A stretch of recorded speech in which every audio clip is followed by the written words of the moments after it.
Hello viewers, my name is Peter Tseka, student at Uganda Management Research Institute, pursuing a postgraduate diploma in business administration.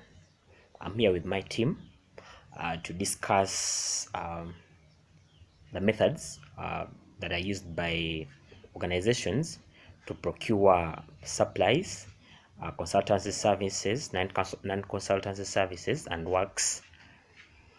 I'll be taking you through open bidding methods, which include open domestic bidding and open international bidding. Open bidding means that the procurement or sale of goods and services is open to interested local or foreign contractor. Open bidding is used when the threshold for supplies and non-consultancy services is greater than 200 million, and for works when the threshold is greater than 500 million. Open domestic bidding procurements under this method is open to all bidders, and it's done by public advertisement of the bid notice in at least one newspaper of a wide national coverage. Open domestic bidding is open to participation on equal terms by all the providers, and advertisement of a procurement through advertisement of a procurement opportunity.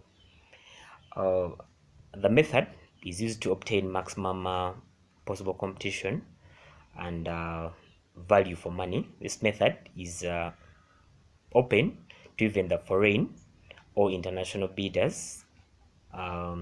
Bidders are selected through a pre-qualification process following pre-qualification notice published in a newspaper of wide national coverage. The bidding period is 20 working days. The method is used for government-funded projects.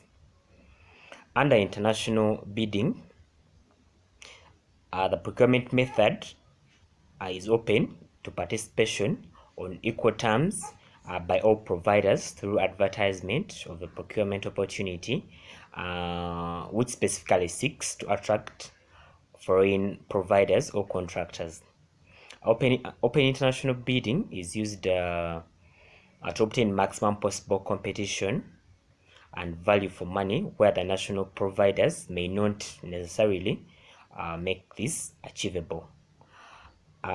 Procurement under this method is open and done by public advertisement of a bid notice in at least one publication of a wide international coverage.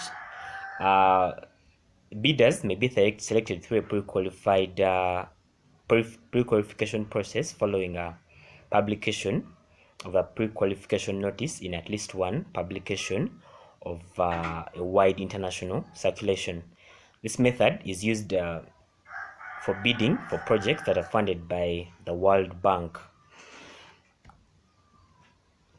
Open tendering is used when there is enough time, because it takes 30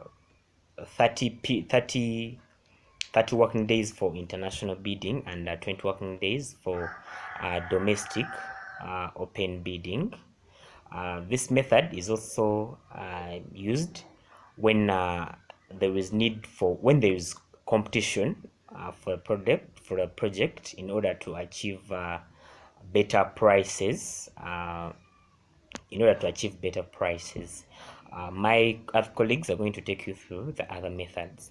Hello viewers, my name is Peter Tseka, student at Uganda Management Research Institute, pursuing a postgraduate diploma in business administration. We're going to be discussing the procurement methods that are employed by organizations to acquire supplies, services, and works. I'm going to take you through open domestic bidding and open international bidding. Under open bidding, the procurements or purchase of goods, works, and services is open to interested local and foreign contractors.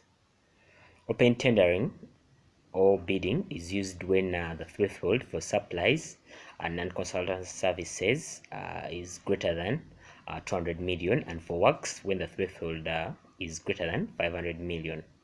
Under open domestic bidding, procurements under this method is open to all bidders and is done by public advertisement of the bid notice in at least one newspaper of wide national circulation.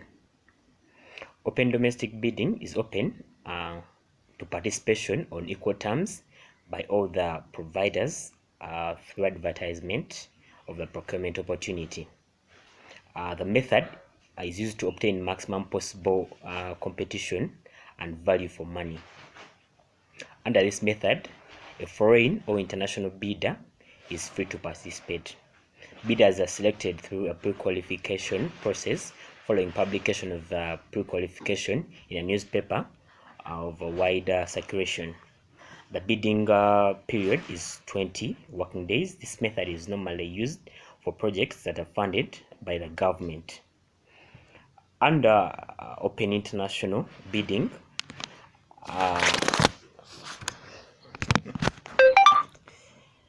the procurement, this procurement method, it's this procurement. Everybody, my name is Irene, and I'm going to be discussing restricted tendering. Restricted tendering refers to the process whereby only a few bidders are identified and are invited to bid. It is normally open to tenders that have been selected through a pre-qualified process.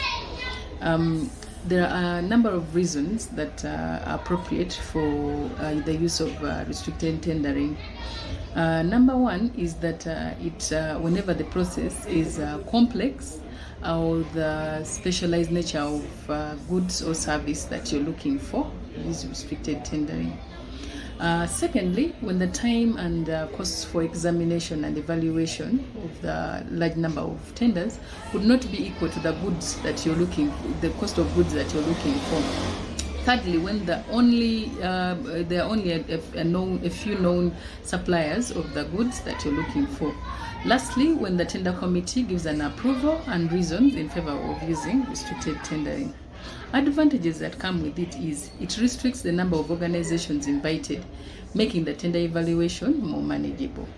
Also, it enables a detailed selection assessment, hence helping improve the quality of the bids. However, it also has some disadvantages. The number one disadvantage that comes with using restricted tendering is it doesn't give you an opportunity to discuss other bids. It only limits you to the few that you get. Thank you very much. Over to you, Rose.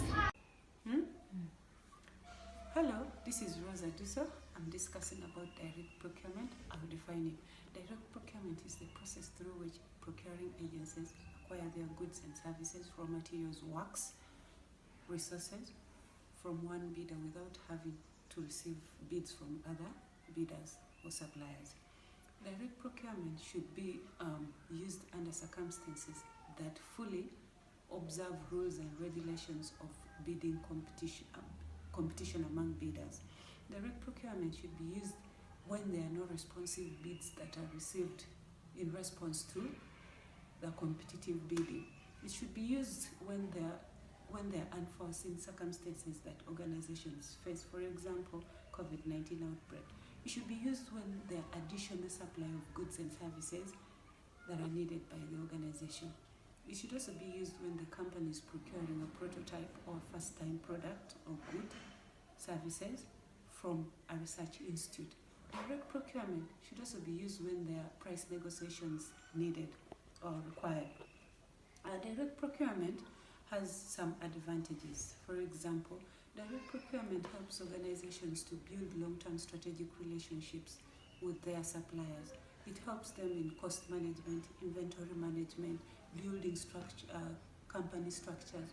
However, direct procurement also has a disadvantage of not observing or embracing the current evolving The internet has accelerated the trend of global supply, making it easier for source selection and reducing communication barriers. My name is Ajako Susan. I'll be talking briefly about the global sourcing method. Global sourcing method refers to seeking of goods and services beyond one's borders. That's say the global markets. It is a procurement strategy in which companies try to use their most cost-efficient place globally to manufacture their products. This kind of method has some of the advantages, which include 1. Cheaper cost. Most companies or countries like China, India produce a variety of products at a minimum cost, and the extra money that is got is always used for something else. Another one, skilled labor force. Most marketers want to employ professionals, people who know what is to be done, instead of putting a lot of time in training and resources, training other people who still don't know what to use. Others are like improved infrastructure, increased production capacity, among others. However, this kind of method has some disadvantages like political instability, language barrier, which can be a hindrance to people producing or manufacturing their products outside their countries. Thank you for listening. Hi, my name is Kenneth Kaketo, a student at Uganda Management Institute. I am here to make a presentation on community-led procurement as one of the procurement methods. I'll start by defining community led procurement. Now, a community refers to a group of people living in the same place and having a particular characteristic in common. Procurement community-led procurement, therefore, refers to the development of systems build up to manage programs or projects, funds from local government, donors, and using them in a way that is determined by the community, so as to acquire products and contracts and services. With community-led procurement, members are involved in identifying needs and selecting a sub-project to work on. Communities also provide contributions in form of cash, labor, or materials, and this helps promote the ownership when these people come together and do this. There are 3 steps through which community-led procurement is done. One is preparing and initiating the process. Here, it involves identifying government or donor funds available for the community purposes. The other is investigating government or donor procedural guidelines for procurement of goods and services. The other is determine which community will be involved in this procurement. It also involves consulting the local community about the priority needs such as water, sanitation, health, and education, among others. The other step is build capacity and structures. In building capacity and structures, it involves assessing the technical and financial knowledge and capacity of the community procurement committee. The other is organize the necessary training and provide the technical assistance for the community members, all relevant financial regulations, contracts, laws, and implementation standards. The other is establishing structures for community to receive funding from the government, and the third step is procurement of goods and services. Now, in procuring of goods and services, it involves support of the committee in designing procedures and guidelines for procurement of the materials.